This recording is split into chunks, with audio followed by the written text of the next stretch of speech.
Hello అండి. అందరికీ నమస్కారం. ఈరోజు మనం శివల పద్మగారు రచించిన గుణపాఠం అనే కథ మీ ముందుకు తీసుకొస్తున్నాను. ఇక కథలోకి వెళ్దామా? మధ్య మధ్యలో పూజలు వ్రతాలు చేయించడం అనేది ఇంటికి చాలా మంచిది. చాలా రోజుల తర్వాత వ్రతం చేయిస్తున్నారు. మీరిద్దరూ పీటల మీద కూర్చుంటున్నారు. ఏదైనా కొత్త చీర కొనుక్కో అంటూ 500 కోడలి చేతిలో పెట్టింది కామేశ్వరి. సంపాదిస్తున్న కోడల్ని కూడా పసిపిల్లలా చూస్తూ డబ్బులు చేతిలో పెడుతుంటే ఆవిడ ఆప్యాయతకి చెలించిపోయింది సుప్రీతి. మీరిలా డబ్బులిచ్చి చీర కొనుక్కోమంటే ఎందుకు కొనుక్కోను? చేదా నాకు. కాకపోతే 500 సరిపోవత్తయ్యా. ఏదైనా మామూలు చీర కొనుక్కోవే, వస్తుందిగా. నా ఒక్కదానికైతే తప్పనిసరిగా వస్తుంది. కానీ మీ అబ్బాయికి ఇంకో రెండో సెటప్ ఉంది కదా. అన్నిటా నాతో సమానంగా తనకి చేయాలిగా మరి. తనకు కూడా చీర కొనాలంటే మరో 500 కావాలిగా. తాపీగా చాలా మామూలుగా చెప్పింది. ముసలావిడ ముఖం తెల్లబోయింది. నీ ముఖం ఏమిటా పిచ్చి మాటలు? చాలే ఊరుకో అంది తేరుకుంటూ. పిచ్చి మాటలు మాట్లాడటానికి నేనేమైనా పిచ్చిదా అన్నా అత్తయ్యా? అయినా మీతో చెప్తున్నానంటే వాస్తవం అనేగా. పోనీ మీకింత అపనమ్మకం అయితే మీ అబ్బాయిని అడగండి, ఎదురుగానే ఉన్నారుగా. అప్పటికే చంద్రకాంత్ ముఖం జేవరించుంది. నిప్పులు కురిసేలా భార్యను చూశాడు. ఏమిట్రా చందు, దీనికేమైనా పిచ్చి పట్టిందా? ఏం మాట్లాడుతోంది ఇది? అయోమయంగా కొడుకుని చూసింది ఆవిడ. పొగరెక్కువైందమ్మా నీ కోడలికి, అంతకన్నా ఇంకేం లేదు. నేనన్నమాట ముమ్మాటికి అబద్ధమని చెప్పమనండి. తప్పకుండా నాకు పొగరని నేను ఒప్పుకుంటాను. అంతే శాంతంగా అంది సుప్రీతే. చంద్రకాంత్ లేచి చిరచరా వెళ్ళిపోయాడక్కడి నుంచి. పెద్దావిడ ముఖం పాలిపోయింది. షెల్ఫ్లో పుస్తకాలు సర్దుతున్న సుప్రీతి దగ్గరకు వచ్చింది ఆమె. తల తిప్పి అత్తగారి వైపు చూసి పేలవంగా నవ్వింది సుప్రీతి. ఏమవుతుందే మీ సంసారం? ఈ కొత్త జంజాలేంటి? ఎవరా పిల్ల? పిల్ల కాదు, పిల్లలకు తల్లి. తనతో పాటు అదే సాఫ్ట్వేర్ కంపెనీలో పనిచేస్తుంది. ఇద్దరిది నైట్ డ్యూటీయే అవడం వలన పరిచయం పెరిగి ప్రేమగా మారింది. దుమ్ము పడిన బుక్ దులిపి మళ్ళీ ర్యాక్లో పెట్టింది. అసలెలా అయ్యిందే ఇదంతా? ముచ్చటగా ఉన్న సంసారంలోకి మూడో మనిషి రావడం ఏంటి? నిట్టూర్చి అక్కడే నేల మీద కూర్చొని తల గోడకు వాల్చింది. ఏంటి 100 సార్లు రెట్టిస్తావు? నీకేం కావాలి? ఇచ్చింది చాలు. ఈ పరిచయానికి గమ్యం ఏమిటి అని అడుగుతున్నాను. మీ నిర్ణయం ఏమిటో తెలుసుకోవాలని అనుకుంటున్నాను. నువ్వు కుళ్ళిపోయి కుమిలిపోయేకందుకు ఏమీ లేదక్కడ. మేం జస్ట్ ఫ్రెండ్స్మి. ఆ ఫ్రెండ్షిప్లో పవిత్రత ఏమిటో నాకు తెలిసాకే అడుగుతున్నాను. పోనీ నేనేం చేస్తే బాగుంటుంది? ఏం చేస్తావు? అందరు ఆడవాళ్ళలాగే సంసారం చేస్తావు. ఇందులో పెద్ద రాందార్థం చేసేందుకు ఏముంది? రక్తం సలసలా మరిగిపోయింది సుప్రీతిలో. ఎంత ధీమా, ఎంత నిర్భయం! ఏం చేస్తావు? అందరూ ఆడవాళ్ళలాగే సంసారం చేస్తావు. అందరూ ఆడవాళ్ళలాగే. అదే మాట. కళ్ళు నిప్పు కణికల్లా మారాయి. అంటే మీ మానాన మీరు ఎవరితో సంబంధాలు పెట్టుకున్నా నేనేమీ చెయ్యలేనా? మరు మాట్లాడకుండా సంసారం చేస్తాను, అంతేగా? వెళ్ళు అవుతున్న ఆవేశాన్ని కంట్రోల్ చేసుకుంటూ అడిగింది. ఎవరైనా అదే చేస్తారు. మగాడన్నాక ఆకర్షణలు ఉంటాయి, పరిచయాలు ఉండొచ్చు. భార్యకే పరిమితమైపోయిన మగాడు నీకు ప్రపంచంలో ఎక్కడ దొరకడు. ఈ మాత్రం దానికి రాద్ధాంతం దేనికి? ఆ మాటలకి నివ్వెరపోయింది సుప్రీతి. ఆ నిర్భయానికి ఎంత అహంకారం! నేనేం చేసినా నువ్వు చచ్చినట్లు నా కాళ్ళ దగ్గర పడుంటావు అని ధీమా. తప్పేం లేదు.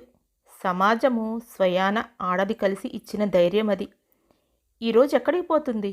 మరి నేను మరో మగాడితో సంబంధం పెట్టుకున్నా మీరు చచ్చినట్టు నాతో సంసారం చేస్తారా అని సూటిగా అడిగింది. బరితెగించిన ఆడదాన్ని భరించాల్సిన అవసరం నాకు లేదు. మరి మాట తప్పిన మగాడిని ఎందుకు భరించాలి? భరించుకేం చేస్తారు? సంసారాలు వదిలేస్తారా? బయటికి వెళ్తే మీకు దిక్కెవరు? సంపాదన ఉన్నంత మాత్రాన గౌరవం ఉంటుందా ఏంటి? ప్రతివాడు రాత్రిపూట తలుపు తడతాడు. అది మీకు దొరికే గౌరవం. ఆ మాటలకి దీర్ఘంగా నిశ్వాసం కొద్ది క్షణాలు మౌనంగా ఉంది సుప్రీతి. చందు, చాలా చూశాను నీ అహంకారాన్ని. ఇంతసేపు నేను నిన్ను మాట్లాడించింది నువ్వేంటో తెలియడానికే, అంతే తప్ప నేనేం చెయ్యాలో తెలుసుకోవడానికి కాదు. నీకు నేను రెండే ఆప్షన్స్ ఇస్తున్నాను. ఒకటి, పిచ్చి పిచ్చి సంబంధాలు వదులుచుకొని నాతో సంసారం చేయడం. రెండు, నీ ఉంచుకున్నదే నీకు ముఖ్యమైతే వెంటనే ఇంట్లో నుంచి వెళ్ళిపో. ఈ ఇంట్లో ఉండటానికి వీల్లేదు.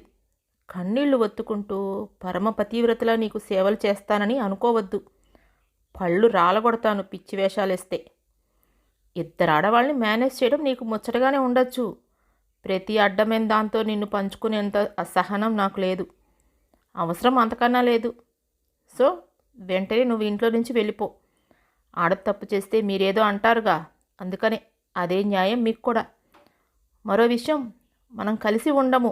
నేను నీకు విడాకులు ఇవ్వను.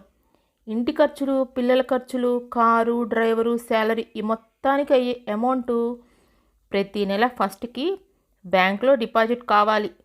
దానికి తగిన ఏర్పాటు చెయ్యి.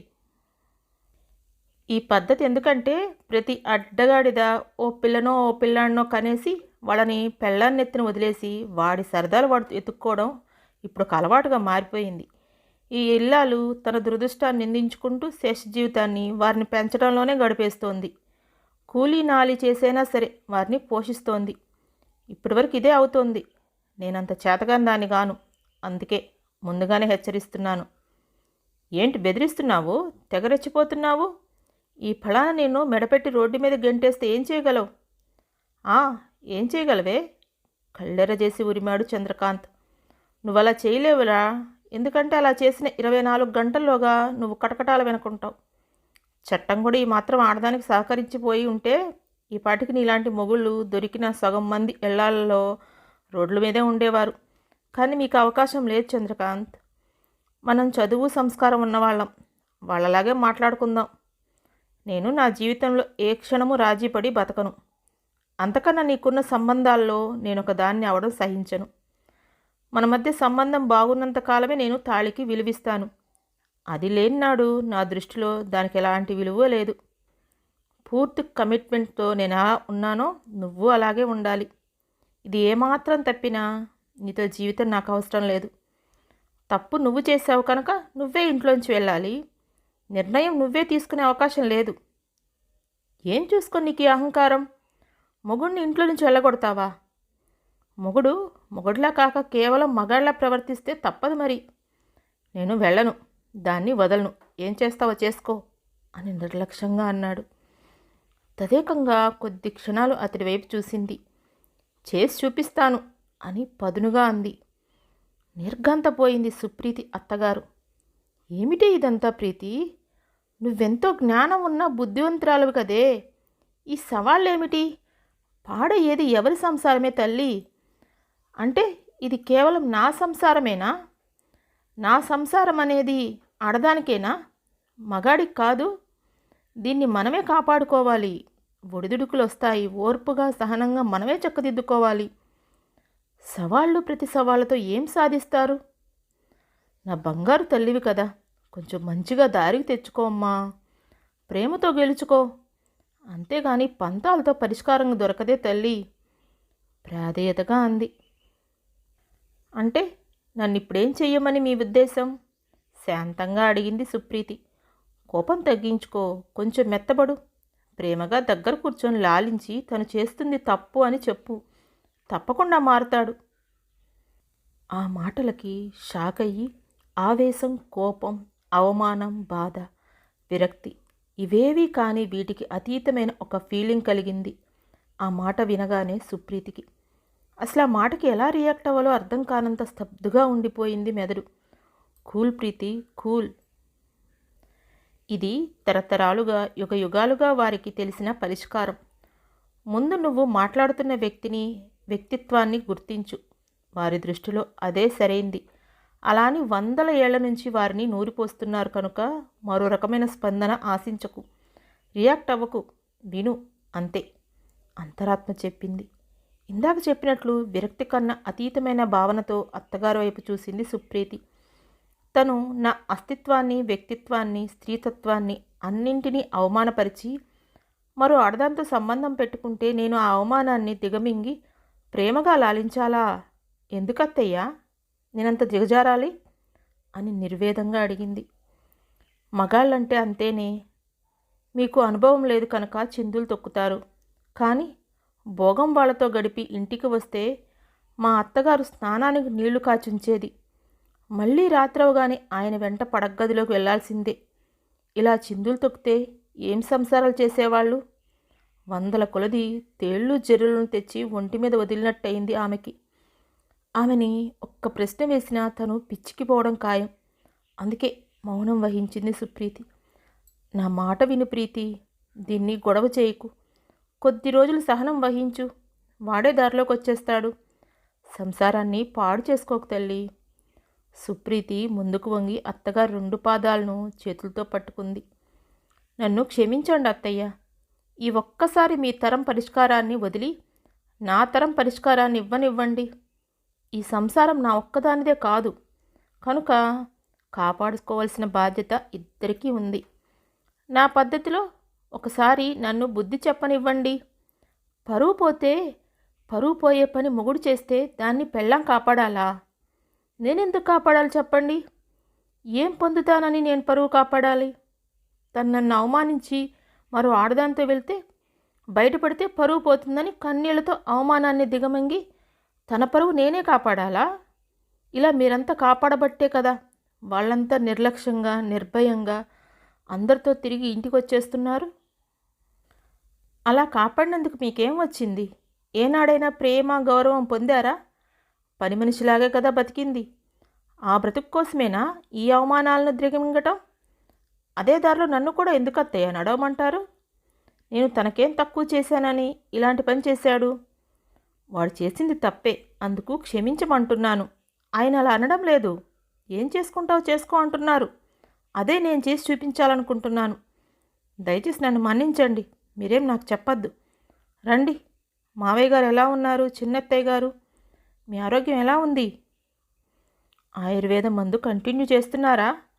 చేస్తున్నానమ్మా, అందుకే కాస్తంత నడవగలుగుతున్నాను. లేకపోతే మోకాళ్ళ నొప్పులు నన్ను లేవనిచ్చేవా? ఏమిటి ఉన్నట్టుండి సత్యనారాయణ వ్రతం అన్నారు? ఊరికినేనా లేక ఏమైనా విశేషమా? విశేషం అంటే విశేషమే. మా ఆయన ఉంచుకున్న అమ్మాయిని మన కుటుంబంలో వారందరికీ పరిచయం చేద్దామని. ఇంకాసేపట్లో వస్తుంది, చూద్దురు గాని. చంద్రకాంత్ ముఖం నల్లగా మాడిపోయింది. చంద్రకాంత్ బాబాయ్, పిన్ని అయోమయంగా ఒకరి ముఖం ఒకరు చూసుకున్నారు. చంద్రకాంత్ తల్లి నుదురు కొట్టుకుంటూ అక్కడి నుంచి వెళ్ళిపోయింది. అలా తెల్లబోతారేం మావయ్య గారు? మీ అబ్బాయికి నేను సరిపోక మరో కొత్త అమ్మాయిని మెయింటైన్ చేస్తున్నాడు. తను కూడా ఈయన దృష్టిలో నాతో సమానమే కనుక మరి మీరంతా తనని చూడాలి కదా. అందుకే ఈ చిన్న గెట్ టుగెదర్ అన్నమాట. చంద్రకాంత్ పళ్ళు కొరుకుతూ మింగేసేలా సుప్రీతిని చూశాడు. ఇది అతడు ఊహించని పెద్ద దెబ్బ. సాధారణంగా పడగ్గదిలో ఏడ్చి రాద్ధాంతం చేసి బయటకు వచ్చే ముందు కళ్ళు ముఖం కడుక్కొని మామూలుగా ఉంటుందని ధీమాగా ఉన్న అతడు ఒక్కసారి ఈ పరిణామానికి తలకిందులయ్యాడు. ఉక్రోషం, అవమానం అతన్ని చుట్టుముట్టాయి. సుప్రీతిని గదిలోకి తీసుకెళ్లి బెల్ట్తో చావ కొట్టాలన్నంత కోపం వచ్చింది. పెద్దవాళ్ళందరూ ఏమనుకున్నారో గాని ఏం మాట్లాడకుండా లోపలికి వెళ్ళిపోయారు. ఏంటక్క ఆ గులాబీ రంగు చీర? అది మా ఆయన గర్ల్ ఫ్రెండ్ కోసం కొన్నది. ఈ రంగు తనకి నప్పుతుందిలే వదినా. కొబ్బరికాయ త్రోమనిచ్చాను, అయిపోయిందా? నా సవితికి సాంబార్లో కొబ్బరికాయ కోరి వేస్తే చాలా ఇష్టమంట. ఆ పని కానివ్వు. మావయ్య గారు, హాల్లో ఉన్న సీలింగ్ ఫ్యాన్ మాటిమాటికి ఆగిపోతుంది. ఒకసారి ఎలక్ట్రీషియన్ని పిలిచి రిపేర్ చేయించండి. తన ప్రియురాల్ని ఉక్కలో కూర్చోబెడితే మీ అబ్బాయి కోపం వస్తుంది. చంద్రకాంత్ తల పట్టుకొని సోఫాలో కూలబడ్డాడు. సుప్రీతి అత్తగారు లోపల నుంచి వచ్చి కోడలు చేతులు పట్టుకుంది. అయిందేదో అయ్యింది, ఇంకా ఆపేయమ్మా. ఒకసారి ఆ ఆడదాని గురించి ఆలోచించు. ఆ పిల్ల జీవితం చేతులా విసురుగా వదిలిచ్చేసింది. అంటే నాకు ద్రోహం చేసిన మొగుడితో పాటు వాడు ఉంచుకున్న దాని గురించి కూడా నేనే ఆలోచించి క్షమించాలా? కొంపదీసి ఇదేమన్నా పాతివ్రత్యం అంటే? అయితే మీకు నమస్కారం. నేను పతివ్రతను కాను. చీము నెత్తురున్న మామూలు ఆడదాన్ని. నన్ను ఇలాగే ఉండనివ్వండి. అదే సమయంలో గేటు ముందు భర్తతో పాటు కారు దిగిన నీలిమను చూడగానే హతుసుడయ్యాడు చంద్రకాంత్. ఒక్కసారి శరీరంలో సర్వశక్తులు క్షీణించిన వాడిలా నిస్త్రాణంగా కళ్ళప్పగించి చూస్తూ ఉండిపోయాడు. చిరునవ్వుతో ఆమెను ఆహ్వానించింది సుప్రీతి. రండి నీలిమ గారు, మీ గురించే వెయిటింగ్. ఏమండి, చూశారా ఎవరొచ్చారో? హాయ్ సుప్రీతి గారు, వ్రతం అయిపోయినట్లుంది. అవునండి, పొద్దున్నే పూర్తి చేశాం. అది లేట్ అయ్యే కొలది ఇక మనం మాట్లాడుకోలేం కదా, అందుకని. నమస్తే విష్ణు గారు, బాగున్నారా? బాగున్నానమ్మా. గుడ్ మార్నింగ్ చంద్రకాంత్ గారు.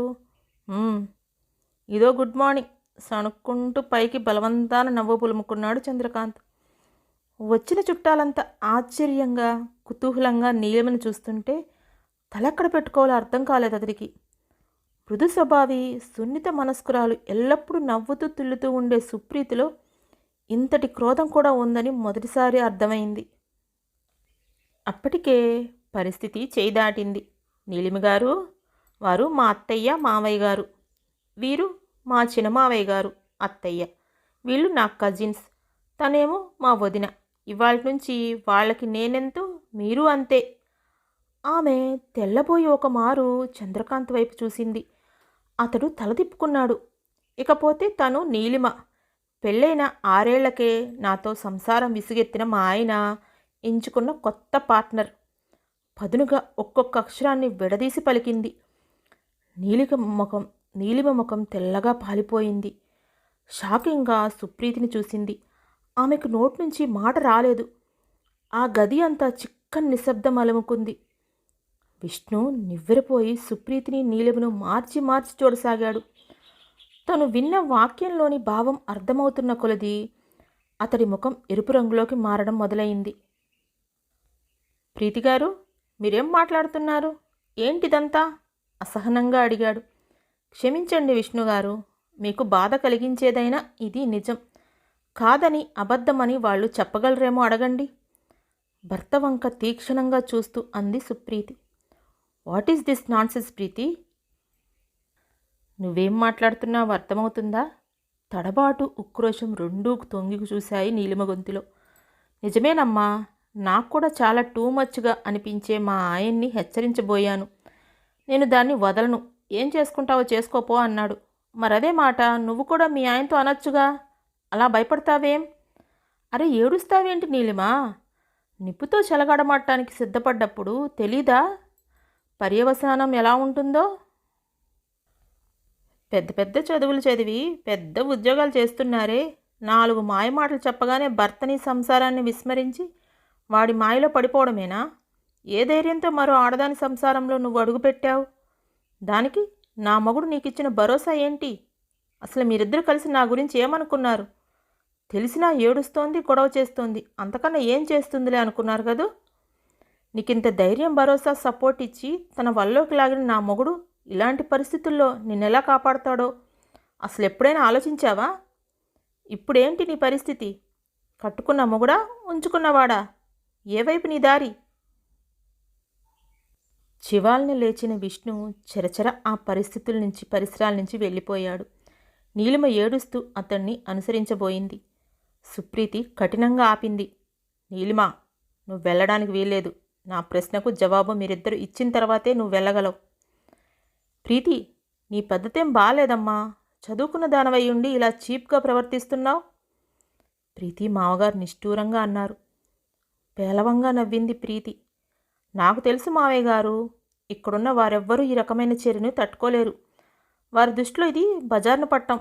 కానీ కొన్నేళ్లగా ఇల్లాలు ఇంటి సమస్యలను రహస్యంగానే ఉంచిందే.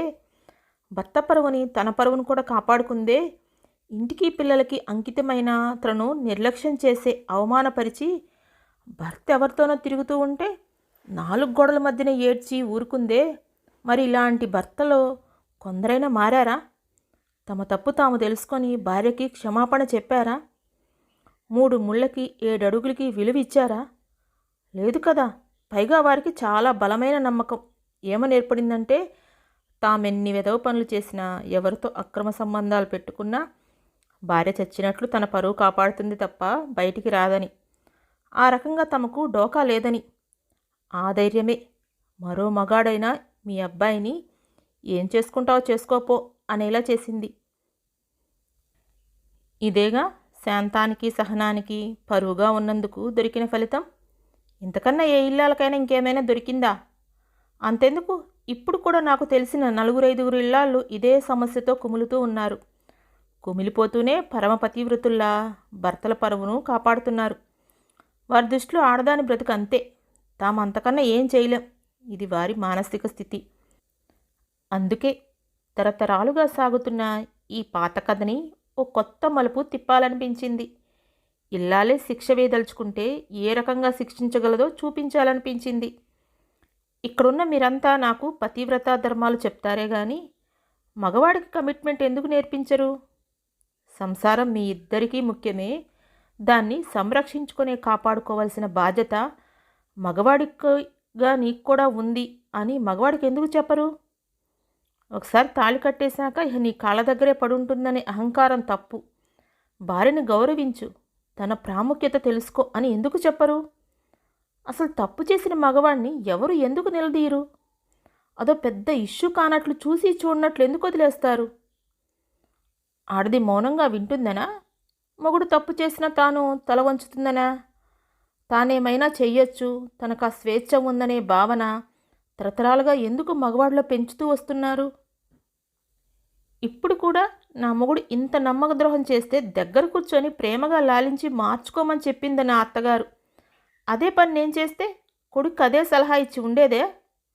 నీకేం పోయే కాలమే అని అడిగి ఉండేది కదా నన్ను.